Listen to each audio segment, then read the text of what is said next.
اللہ تعالیٰ کی اس مخلوق کا نام جن ہے جسے آگ کے شعلوں سے پیدا کیا گیا، اور وہ اپنے مادے کی لطافت کے سبب ایسی قوت اختیار کرتے ہیں کہ حسب منشا ہر صورت میں متشکل ہو سکے۔ اور اللہ تعالیٰ نے نار سموم کو پیدا کیا۔ یہ وہ آگ تھی جس میں دھواں نہ تھا، اور اسی آگ سے اللہ نے جنات کو پیدا کیا۔ دینار ایک جن زادی کی پر اسرار داستان ہے۔ یہی وہ لمحہ تھا کہ جب مجھے خطرہ محسوس ہوا اور بہادر خان کا ہاتھ اپنے کمر سے بندھی ہوئی تلوار کے دستے پر تھا، اور میں نے سوچا کہ سوال کرنے کی صورت میں آرج اس انسانی کالب کے متعلق کچھ نہ بتا پائے گا، اور اس بنا پر بہادر خان کا غصے میں آ جانا یقینی امر تھا، اور پھر یہ بھی ممکن تھا کہ اچانک وہ اس نوجوان کی گردن اڑا دیتا۔ اس انسانی کالب میں ہونے کی وجہ سے آرج بھی مارا جاتا اور میں دیکھتی رہ جاتی۔ اسی خطرے کے پیش نظر میں نے آرج کو مخاطب کیا، اے آرج، اس کالب سے باہر آ جا۔ اور میری آواز صرف آرج کے لیے تھی، اور کوئی آدم زاد اسے سننے کا اہل نہیں تھا۔ مگر کیوں دینار؟ آرج نے اشاروں کی زبان میں پوچھا۔ بحث نہ کر، تیری زندگی خطرے میں ہے، اور اس انسانی کالب کو فی الحال چھوڑ دے، میں نے جواب دیا۔ اور آرج انسانی پیکر سے نکل آیا، اور اسی کے ساتھ وہ نوجوان آدم زاد بے ہوش ہو کر گر گیا، اور بہادر خان نے پہرے داروں کو پکارا، اور جلد ہی بے ہوش نوجوان کو ہوش میں لے آئے، اور وہ کھوئی سی نظروں سے چاروں طرف دیکھنے لگا۔ بہادر خان کے مختلف سوالوں کے جواب میں نوجوان نے جو روداد بیان کی وہ بڑی دردناک تھی، لیکن اس روداد کا بہادر خان پر کوئی اثر نہیں ہوا، اور اس کے برعکس وہ کچھ جھنجھلا سا گیا، اور اسے سخت مایوسی ہوئی۔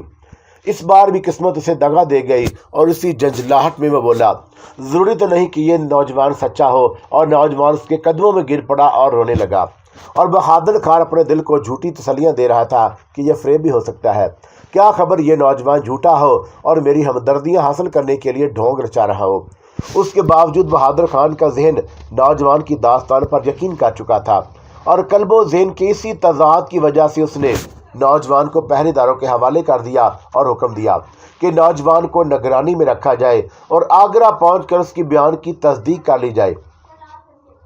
اور پھر آرج مجھ سے مخاطب ہوا، اے دینار، تو نے تو کہا تھا کہ میری زندگی کو خطرہ ہے، اب خطرہ ٹل چکا ہے، اور تو چاہے تو دوبارہ اس کے جسم میں داخل ہو جا۔ اور میں نے یہ بات اس لیے بھی کہہ دی کہ کہیں آرج پر دوبارہ اس عفریت کا خوف غالب نہ آ جائے، اور جس کی نظروں سے اجل ہونے کی خاطر ہم عراق کے شہر بغداد سے ہندوستان آئے تھے۔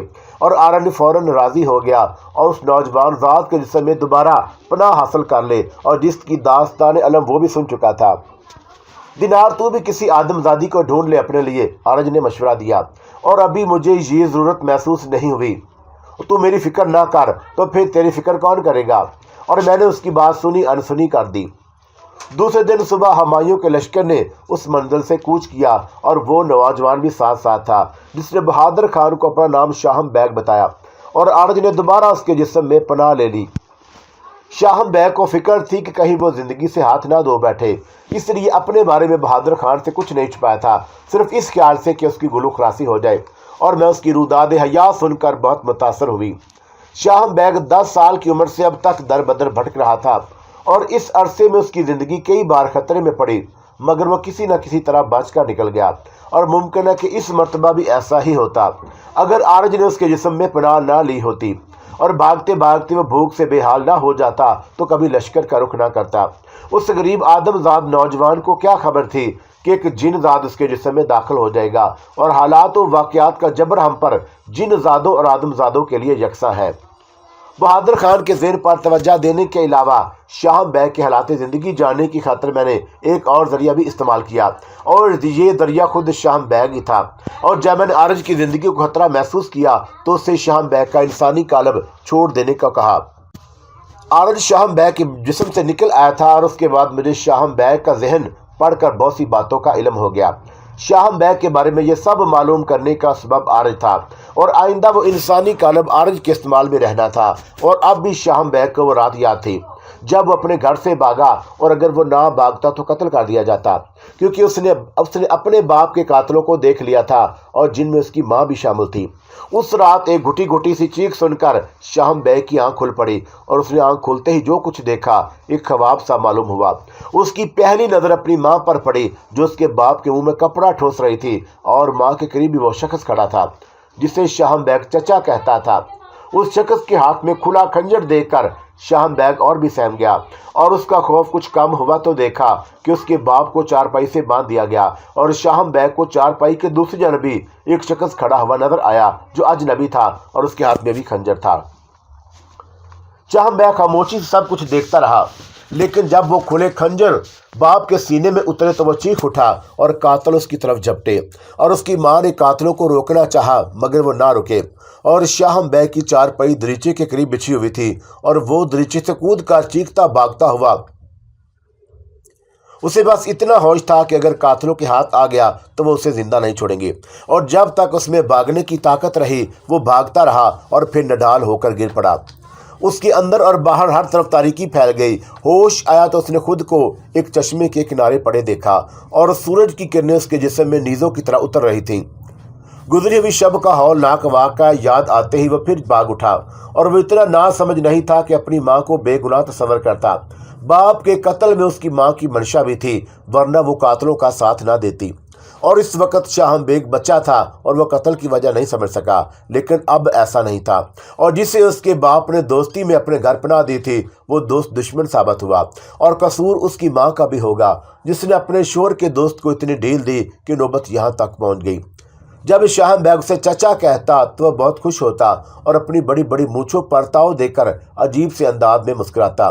10 سال پہلے کی یہ بات شاہم بیگ کو کل کی سی لگتی تھی۔ کریا کریا بستی بستی وہ بھاگتا ہی رہا، اور وقت کے بے رحم ساعتوں کا سفر جاری رہا، اور وہ کشمیر کے مرغزاروں سے نکل کر شمالی ہندوستان پہنچ گیا، اور پیٹ کا دوزخ بھرنے کے لیے اس نے کہیں بھیک مانگی، کہیں محنت مزدوری کی، اور کہیں سے اپنا ضمیر بھی سستے داموں میں بیچنا پڑا۔ اور شاہم بیگ نے اس جان کا سفر میں زندگی کے وہ روپ دیکھے کہ حیران رہ گیا، اور وہ رشتوں کو محترم سمجھتا تھا، مگر اب اس کی رائے بدل چکی تھی، اور کسی نے اسے اپنا بیٹا بنایا، اور کسی نے بھائی، اور کسی نے اسے بے سہارا سمجھ کر سہارا دیا، مگر ہر جگہ وہ ہر بار کسی بھی شکل میں رشتوں کی قیمت وصول کی گئی، اور مجبوراً شاہم بیگ بھی انہی جیسا ہو گیا۔ درندوں کے درمیان جینے کے لیے اسے بھی درندہ بننا پڑا، اور اب وہ بھی رشتوں کی قیمت وصول کرتا اور لوگوں کی کمزوریوں سے فائدہ اٹھاتا۔ گزشتہ سال بھر سے وہ ایک ذمہ دار کے گھر میں سکون و آرام سے رہ رہا تھا، اور تقدیر کی گردش ہی تھی کہ ذمہ دار نے اسے اپنے بہنوں کی حیثیت سے قبول نہیں کیا، اور یہ اتنی بڑی جسارت تھی کہ ذمہ دار نے اپنی بہن کی گردن اڑا دی، مگر شاہم بیگ بچ کر بھاگ نکلا۔ ذمہ دار کے آدمی نے شاہم بیگ کا پیچھا کیا، اور اس کے لیے وہ موت کے فرشتے بن گئے۔ اگر شاہم بیگ جنگل میں نہ گھس جاتا تو اس کا بچنا محال تھا، اور شاہم بیگ ایک رات ذمہ دار کے آدمیوں کو گچا دے کر جنگل سے بھی نکل بھاگا، اور بھوک و پیاس سے اس کا برا حال تھا۔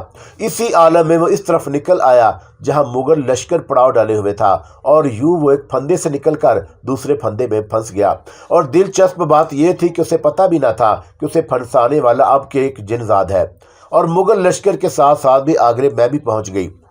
اے دینار اب کیا ہوگا؟ خلوت میسر آتے ہی آرج مجھ سے کہنے لگا، اور اس کم بخت بہادر خان کے حکم پر مجھے یہاں ڈال دیا گیا، اور معلوم نہیں اس کا مقصد کیا ہے۔ تو اس طرح یہ بات کہہ رہا ہے کہ آرج کہ جیسے مجھے کوئی اطلاع دے رہا ہو، اور میں بولی، زندہ ہی میں ایسے آدم زادوں کو ڈالا جاتا ہے جن پر کوئی الزام ہو، اور یہاں آدم زاد سے رہ، تجھے اور کیا چاہیے؟ الگ کوٹری ملی تو ہوئی ہے، اور رہی مقصد کی بات، جو آدم زاد صاحب اقتدار ہوئے ہوتے ہیں ان کا ایک ہی مقصد ہوتا ہے، اور کسی طور پر بڑے سے بڑے عہدے پر پہنچنا۔ چند ہی روز میں مجھے بہت کچھ پتہ چل گیا، اور کچھ باتیں میں نے آرج کے استفسار پر اسے بتا دیں، اور کچھ مصلحتاً گول کر دی۔ مثال کے طور پر یہ بات میں نے آرج کو نہیں بتائی کہ بہادر خان اسے زندہ میں ڈلوا کر بھول گیا، اور زندہ میں بھی سبھی طرح کے قیدی تھے، چور اچکے بدماش گنڈے قاتل لٹیرے باغی سرکش اور بے گناہ، اور اسے قطعی نظر یہ آدم زاد سزا کے مستحق تھے یا نہیں، یہ بات بہرحال قابل غور تھی کہ انہیں ایسا کس نے بنایا اور کوئی بدماش ہو کہ باغی بدماشی اور بغاوت پر کیوں آمادہ ہوتا ہے۔ ایک روز انہی سوالوں پر آرج سے میری گفتگو ہوئی اور میں نے آرج سے کہا، اے میرے شاہم، تو یہاں اکیلا؟ میں شاہم تو نہیں آرج ہوں، وہ بول اٹھا۔ تو جب تک اس کے جسم میں ہے آرج، میں تجھے شاہم ہی کہوں گی، اور مجھے شاہم کہنا اچھا لگتا ہے، اور میں نے کہہ دیا، حالانکہ میرا ارادہ یہ نہیں تھا۔ سچ؟ وہ خوش ہو گیا۔ اور آدم زاد ہو کہ جن ذات صنف نازک بڑی آسانی سے انہیں شیشے میں اتار لیتی ہے، اور رہا آرج تو وہ پہلے خاصا شیشے میں اترا ہوا تھا، اور اس کے لیے تو بس ذرا سا اشارہ ہی کافی تھا۔ آرج کو دراصل میں اس کوٹری سے نکال کر عام قیدیوں کے درمیان پہنچانا چاہتی تھی تاکہ اس کا دل لگا رہے اور وہ ہر وقت تیرے ہی لیے نہ ہمکتا رہے، اور اسی کے لیے یہ ضروری تھا کہ وہ خود کو شاہم بیگی سمجھنے لگے، اور بالکل اسی طرح جیسے وہ بغداد میں حکیم سارم بن گیا تھا، اور اس وقت بھی میں نے اس سے کہا تھا کہ ابھی تو تیرے جانے کے کتنے نام بدلیں گے۔ اور پھر آرج اس کوٹری سے نکلنے پر آمادہ ہو گیا۔ دروغہ زندہ کو الو بنانا میرے لیے کوئی مشکل کام نہیں تھا، اور پہلے تو میں نے اس کے بھاری ڈیل ڈول والے محکمہ خان کو زندہ کے دورے پر راضی کیا، اور پھر اسے آرج کی طرف متوجہ کر دیا۔ اس قیدی کا کیا نام ہے؟ محکم خان نے اپنے ماتحت سے پوچھا۔ اس کا ماتحت تھوڑا نہیں اچھا خاصا بولا تھا، اور جواب میں بولا، حضور اس کا کوئی نہ کوئی نام یقیناً ہوگا، اور یہ سیدھی سی بات تو مجھے بھی معلوم ہے۔ بے وقوف آدمی دروغہ زندہ محکم خان کی تیوریوں پر بل پڑ گئے، اور اس کے چہرے سے غصے کا اظہار ہونے لگا، اور قدر توقف سے اس نے اپنا پھر سوال دہرایا، اور وہ کوٹری کے سلاخ دار دروازے کے سامنے کھڑا تھا، اور نائب دروغہ زندہ نے جب فرزندانیہ پاس نہ ہونے کا عذر کیا تو محکمہ خان نے غصہ ضبط کرتے ہوئے آرج کو مخاطب کیا، کون ہو تم؟ آدمی ہو جناب۔ آرج کے جواب دینے میں دیر نہ کی، وہ تو میں دیکھ رہا ہوں کہ تم آدمی ہو، کوئی جن بھوت نہیں، اور میرا مقصد تمہارا نام پوچھنا تھا۔ سے میری مراد ماضی ہے، یعنی کہ اب آپ کا مقصد میرا نام پوچھنا نہیں، اور آرج بھی اسے گھسنے لگا۔ نام بتا اپنا، اور محکمہ خان کے صبر کا پیمانہ چھلک ہی اٹھا، اور خادم کو شاہم بیگ کہتے ہیں، اور تجھے الگ کوٹری میں نہیں رکھا جا سکتا، اس لیے کہ تو کوئی خاص قیدی نہیں۔ اور محکم خان نے کویا حکم سنا دیا، خاص قیدی کیسے ہوتے ہیں دروغہ جی؟ کیا ان کے سینگ ہوتے ہیں؟ اور آرج میری پڑائی ہوئی پٹی پر عمل کر رہا تھا۔ بکواس نہ کرو ورنہ الٹا ٹانگ دوں گا ابھی، اور میں نے بڑے بڑے ٹیڑھے قیدیوں کو سیدھا کر دیا، تو کس گنتی میں شمار ہے؟ اور یہ کہتے محکم خان بلند آواز میں اپنے نائب سے بولا، اس شاہم بیگ کے بچے کو ابھی اور اسی وقت سے نکال کر عام قیدیوں، جناب میرے بچے کو نہیں بلکہ مجھے کو وہاں پہنچایا جائے۔ اور میرے شبہ پر آرج نے کہہ دیا، پھر کیا تھا، اللہ دے اور بندہ لے۔ آرج سے تو وہ کچھ نہ بولا کہ مزید بے عزتی نہ ہو، البتہ اپنے ماتحت عملے پر برس پڑا۔ آرج کو اسی وقت کوٹری سے نکالا گیا اور کشاں آدم زادوں کی بھیڑ میں پہنچا دیا، اور آرج نے شاہم بیگ پر وہاں بہت کچھ دیکھا اور سنا، اور اسے زندگی کے کچھ نئے تجربے ہوئے، اور ان تجربوں میں مشاہدے کی حد تک بھی میں بھی شامل تھی، اور جو باتیں آرج کو آدم زادوں کے بارے میں معلوم نہیں تھی ان کا علم بھی ہوا۔ اس کے علاوہ اس زمانے کے سیاسی حالات بھی پتہ چلے، اقتدار کے لیے کس طرح ایک آدم زاد اپنے بھائی کا دشمن بن جاتا ہے، اور مجھے اسی کی مزید آگاہی ہوئی، اور رشتوں کا احترام یہاں بھی نہ تھا۔ مرزا کامران، مرزا عسکری اور مرزا ہندال بادشاہ وقت کے سگے بھائی تھے، اور پھر بھی بادشاہ کے خلاف سازشیں اور بغاوتیں کرتے رہتے، اور میرے نزدیک ان آدم زادوں اور شاہم بیگ میں زیادہ فرق نہیں تھا۔ ایسی صورت میں بھلا ان سرکشوں کے ذہنوں میں کسی صاحب اقتدار کی حیثیت کیا ہوتی جو پسے دیوار زندہ تھے؟ دیکھ آرج، اگر تیرا دل یہاں گھبرانے لگا ہے تو میں تجھے یہاں سے اسی کالم میں نکال کر لے جاؤں گی۔ کیا کرے گی تو دینار اس کے لیے؟ آرج نے پوچھا۔ تجھے یہ جلدی معلوم ہو جائے گا، میں چلتی ہوں۔ اور میں یہ کہہ کر وہاں مزید نہیں رکی۔ جلد ہی میں نے یہ بندوبست کر دیا کہ آرج قید سے نکل آئے، مگر دانستہ اس سلسلے میں اسے کچھ نہ بتایا، اور یہ الگ بات کہ میں اس سے زیادہ دور نہیں تھی۔ بے وجہ میں نے آرج کی نظروں سے چھپے رہنے کی خاطر اندھیرے کی چادر اوڑھ رکھی تھی، اور میں نے آرج کے دماغ پر توجہ دی تو اندازہ ہوا کہ آرج وسوسوں اور اندیشوں میں گرا ہے، اور آرج کو یہی نہیں بتایا گیا کہ قید خانے سے اسے کہاں لے جایا جا رہا ہے اور کیوں، اور قید خانے سے نکلنے کے باوجود وہ مسئلہ سپاہیوں کے نرگے میں تھا، اور اس کی ہمت نہ ہوئی کہ سپاہیوں سے کچھ پوچھتا۔ وہ گھوڑے پر سوار شاہم بیگ کے انسانی کالم میں پریشان سا دکھائی دیا، اور اس کے آگے پیچھے اور دائیں بائیں مسلح گھڑ سوار تھے، اور گھڑ سواروں کو آتے دیکھ کر آنے جانے والے ایک طرف ہو جاتے۔